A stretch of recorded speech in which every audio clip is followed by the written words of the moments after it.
up, everyone? Welcome back to my YouTube channel. It's your girl Sid. I am back with another video. I feel like it's been forever and a day. It probably hasn't been that long, but it feels like it. Today I am going to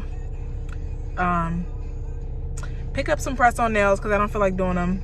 And I saw this cute set that I wanted to get from, I think it was Family Dollar. Then I got to run by Walgreens to pick up these new lashes that Kiss came out with without the glue. This is without the mascara. They already have glue on them or something, so we're gonna try those out today. And lastly, we're gonna stop by the hair store to touch up my hair. I got a couple braids. I think I'm gonna put, my fiance sent me this hairstyle that he thought looked nice. So he wants, it's like blonde, still box braids, blonde on one side, black on the other side. So we're gonna see. So I'll come along with me as I run a couple errands, pick up these things from these stores, and stay tuned. So I found what I was looking for. These are it. It's the Kiss Impress Press On Falsies. So we're gonna try these out and see, because they're individually. So we're gonna check them out and see what we come up with. I don't see any of the nails that I like in here, so we're gonna head on to the next store. Yeah, I literally just ran in and out the hair store like 2 seconds. I was not playing. I had to get in, get out. And now I have to get, because I was in a parking spot that I really wasn't supposed to be in, for real, for real. Lordy be unto me. So I literally ran in, grabbed what I needed.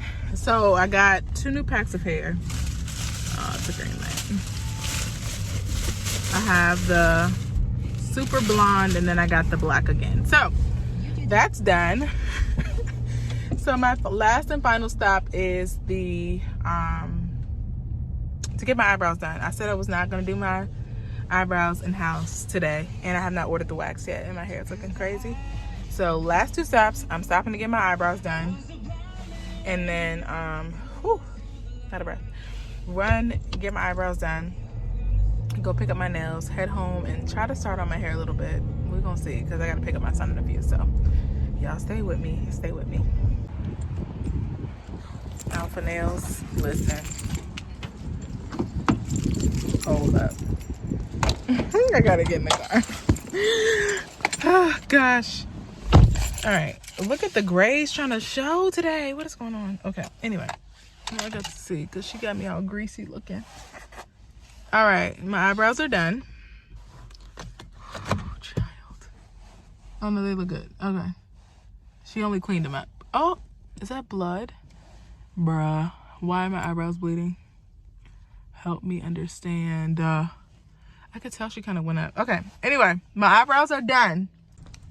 I'm a little upset. Like right here, and the nails are gone, so I had to settle for this black and white set. It's cute, but it's, you know, wasn't what I was going for, but it's okay. So we're gonna stick with that, and I think we're almost out of toilet paper at home, so I'm gonna buy some toilet paper while I'm in here, and then I'm gonna head to the house. So I will see you guys when I get back to the house. So I'm back home. Initially I was gonna sit down and get started right away before I had to go pick up my son, but I was like, let me sit down and eat lunch and gather myself before I do that, because sometimes I stress myself out when I'm doing when I'm doing things. So I'm just like, let me chill out, let me regroup, sit down. I just came in the house, decompress from work, and then I can get started, because I'm trying to map out how I want to do my hair. Like this morning I woke up pretty early. I slept really well. I got up early and I did my devotion early this morning. And so I'm still in the book of Joshua, just reading about the conquest of the Israelites and how they conquered a lot of the kings and things. But now they had come to the place, they had listed all of the kings. It was a long list of the kings that they had conquered and took over the land and killed, all of that, right? And after that, it was time to divvy up the land. 2 things that stuck out to me were the clan of Levi. The clan of Levi, which I need to go back and study. I cannot remember why they could not enter the promise. But there were 2 people who were in the wilderness who were able to enter the promise, and that was Caleb and Joshua. Those 2, they went to go spy out the land. They saw good and wanted to enter, but they still had to wait 40 years. I'll get into that in a second. But the clan of Levi did not receive any land or inheritance. But God is so faithful. He continued to write, or this continued to stand out in scripture, that the Levites did not receive their inheritance, but God gave them cities. God gave them a city where they could dwell, and a pasture land for their animals. So even though they did not receive a large portion of the land, God still made sure they were taken care of. He is so gracious and so merciful that even though they weren't able to receive the full promise, even those who weren't able to enter into the promised land fully, they still had land east of the Jordan that they could claim as theirs. They may not have gotten into the promised land, but they were still well taken care of. Anyhow, when they got to Caleb was saying he was 80 when he received his promise. And this is what stood out to me, is that he went to I believe it was Joshua, and said, this is the promise that Moses has said to me, that the land that God has given me, this will be yours. Because the land that he spied out was the land that was ultimately given to him, because he was faithful and held strong to the word of God. And it said he wholeheartedly followed and stayed true to God. And in that verse, I gotta go find my hold on, y'all know how I am. I always write things down, and I don't want to misquote what he said. But this is what it says in Joshua 14:9. It says, the land on which your feet have walked will be your inheritance, and that that of your children forever, because you have followed the Lord wholeheartedly. And then if you go down to Joshua 14:12, Caleb boldly says, now give me this hill country, that the land that the Lord promised me that day. Now give me the land. He had such a boldness and a confidence, because he knew his walk with Christ. He knew who he was with Christ, that he could just boldly say, give me the land that the Lord said was mine. And that's how we can be when we wholeheartedly follow God. And when he tells us that this is yours, this is the land that I promised you, and this is your territory, walk boldly in your space and say, now give me my land, because this is what the Lord promised me. Y'all, I got some steak and pasta that I'm about to chow down on. But I just wanted to share that really quickly, because I thought that was so good. And what I was saying about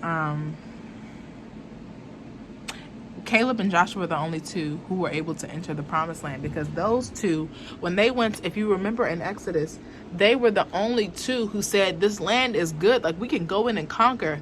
It was only two. Those were the only two, and they were old in age when they received their promise. And it just had me to think that God's promise still stands. God is literally faithful through the ages. He does not forget the words that he has spoken, nor can they return back to him void. No matter the amount of time that happens or takes place, our promises are over a lifespan, a lifelong, a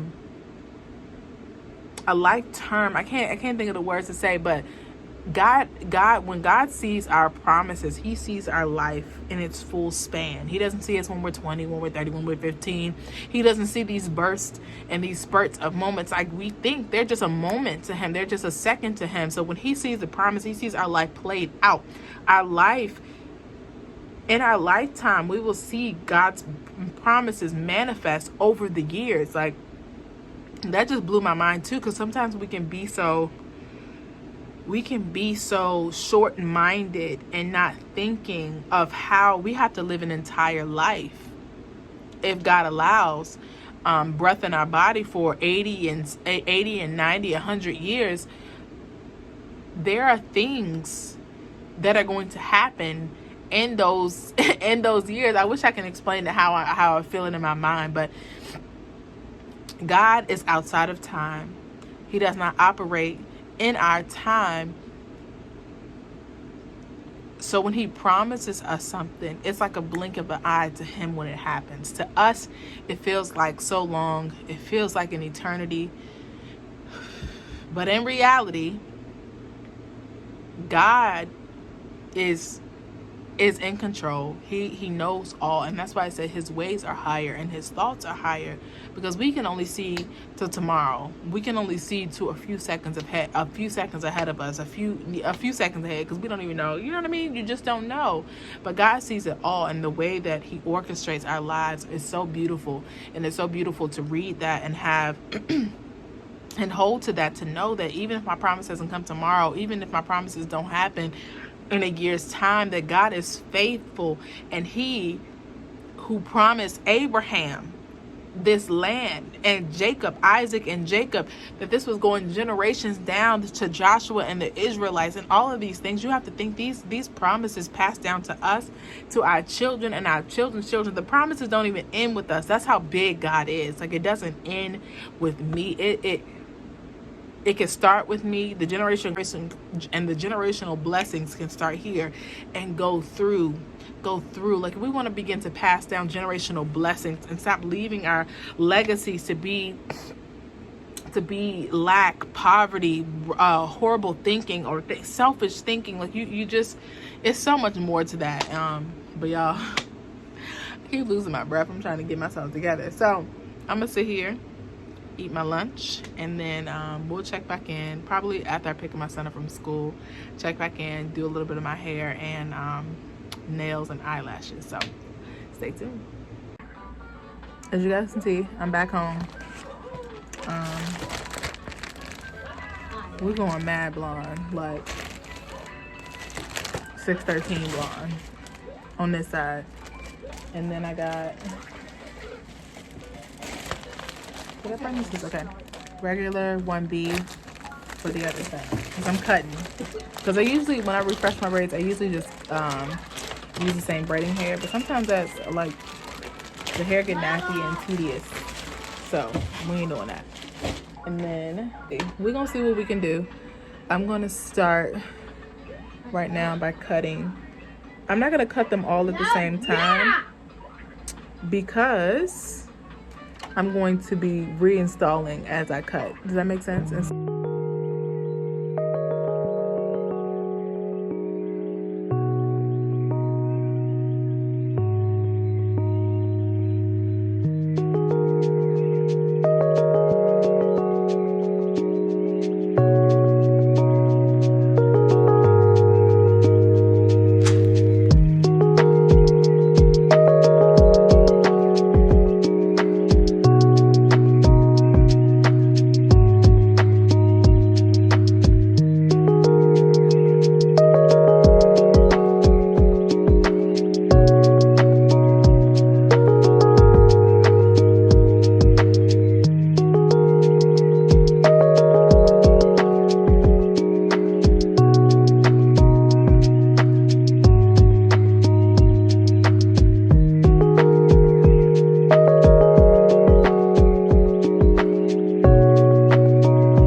Update. Right side is done. Now we're on to this side.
those of you who are overly ambitious like I am and think you can just do everything in one day, ooh, child.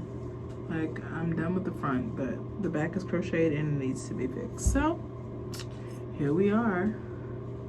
About to fixed. About to fix the back. While I do that, the water is warming to dip the front. And I'm about to take these couple braids. Y'all, I was real lazy with the back part of my hair because 1, the braids are massive. 2, they look a hot mess. So as my hair got older, you can see where I took shortcuts and the big braids just didn't work. So now we're about to correct that.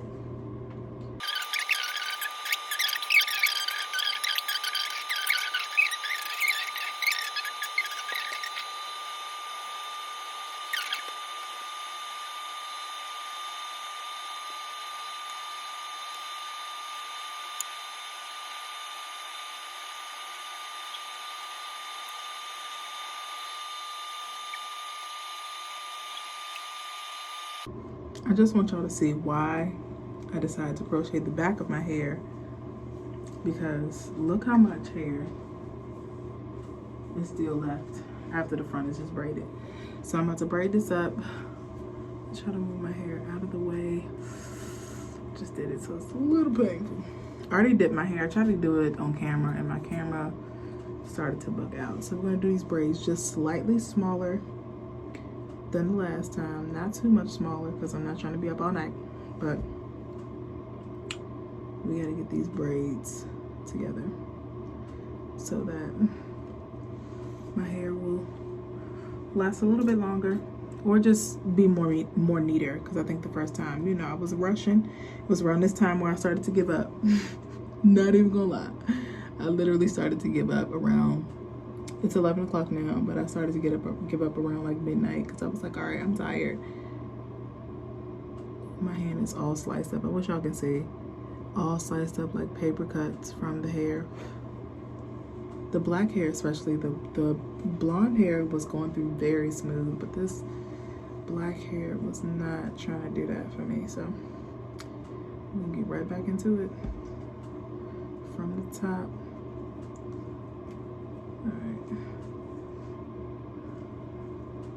And then I'll probably just put grease in my hair once I'm done. I just want to make sure these braids are nice and neat as possible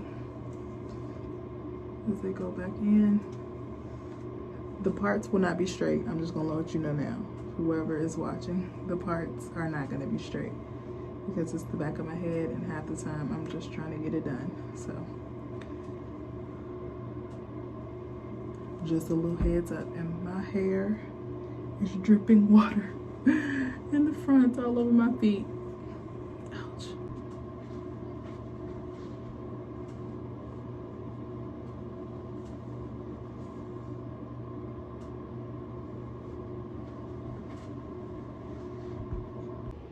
Y'all, so I'm done. I have completely restored my hair.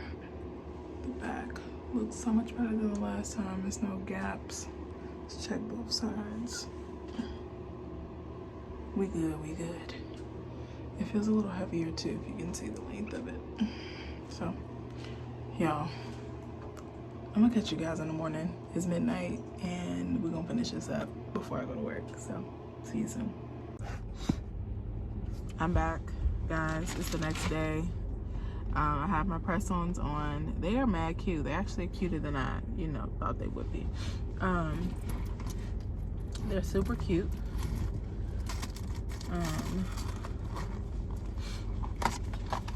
So here I am in the car before work, about to put these lashes on, because it should be that simple, right?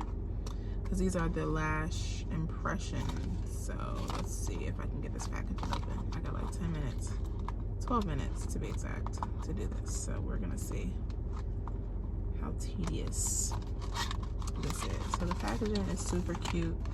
I like the shape of it. And then here we are in all of its glory. We got guys can see. So Kiss, my nails are Kiss. Kiss, go ahead and sponsor me.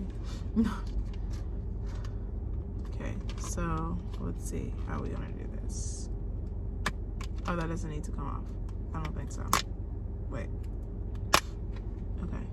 So the sticky stuff is on the top portion of the lash. So this is protected by like a plastic, if you can see.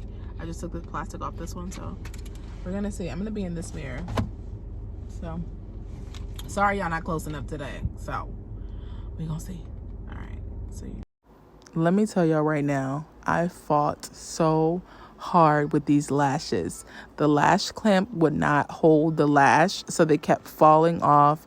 One time they fell into my eye. Like, I could not get it. The adhesive on the back of the lash, or on the top part of the lash, is sticky, so it kept sticking to the lash clamp and on my lashes. So I was just trying to figure out how to get a good grip on the lash so I can apply it to mine. So I literally fought with this. I had 10 minutes before I had to go clock into work. I ended up being 2 minutes late to work trying to get the lashes on. I did not want to go into the building with one eyelash done or one set of lashes done and not the other.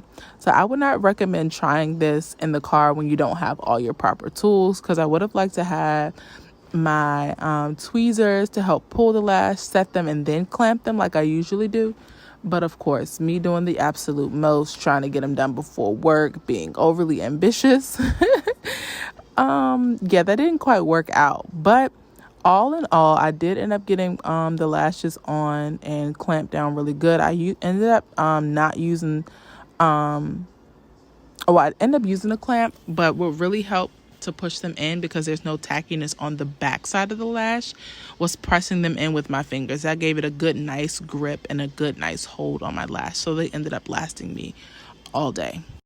Yeah, so before I wrap up this video, this one has been kind of a long time coming, but I have learned my lesson about trying to like do the most. Like, this one is really bright. About doing the most, right? I'm gonna set y'all right here, actually. I think this is gonna be better. Okay. So, like I said, I've learned my lesson about doing the absolute most. I think I overdid it, and that caused me to stress out a little bit about getting this video out. This week has really been trying, and I'm gonna say trying because there are some things that are going on inside of my body that are not trying to function well. But God is God, and he still sits on the throne, and he has shared something with me, or very specific instructions. And today I kind of was going back and forth all week, I've been going back and forth with it, and I was on different sites looking on how I can go about doing this thing in a specific way. And so I think that was actually much better. Y'all hold on. Okay, doing it in a very specific way. And as I was driving here, he was like, either way you're gonna have to pay the price. And it's either pay the price, that was so good, either pay the price for your lack of obedience, or pay the price up front for the sacrifice that is going to be made. But yesterday, as I was listening to Pastor Stephen Furtick, he was sharing about, I'm in the book of Joshua, and I've been in the book of Joshua for a couple weeks now, and he was sharing how, Pastor Furtick was sharing how in the story when they were crossing over into the promised land, the Ark of the Covenant went ahead, which represented the presence of God. It went ahead of the Israelites and stood in the Jordan.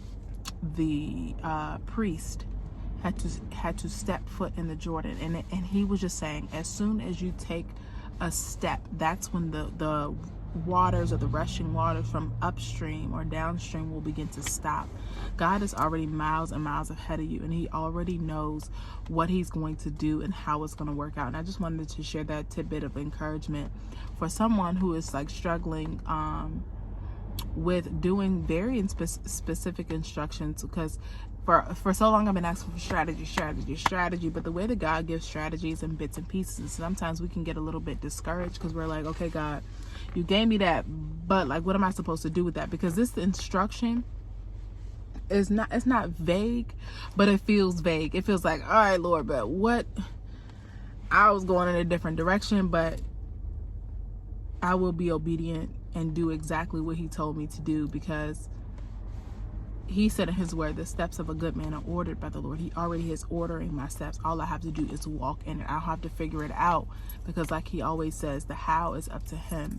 And I just wanted to say that before I end this video. And lastly, my lashes, if you can see, they lasted all day, but will I do those lashes again? I don't think so. I don't think so, because the tackiness of it, I like my lash to last me at least a couple days, so I'm not doing this every day. I'm okay with the individual lash, but I'm much better with the strip. This is a good, it's sleek, it's cute, it enhances my lashes. Will I do it? I don't know. I think I'm gonna go home and add some of my 10-day lash on the top and seal it to make sure it stays. But like I said, my nails came out mad cute. I'm super excited about that. I prayed over them. Y'all pray over everything, and I'm so serious. I was like, Lord, give me 3 weeks. Give me 3 weeks with these nails. I did that for Christmas, and y'all think I'm playing. My Christmas nails, my Christmas press-on nails lasted me a good 2.5 to 3 weeks. So anyway, and it's always good in the prep. So as long as you prep your nails well, and anything, as long as you prep in life, the outcome will be long lasting. So I thought that was good too. But thank y'all so much for tuning into this video. I know it's been a little chaotic, but I will catch you guys next video. Bye.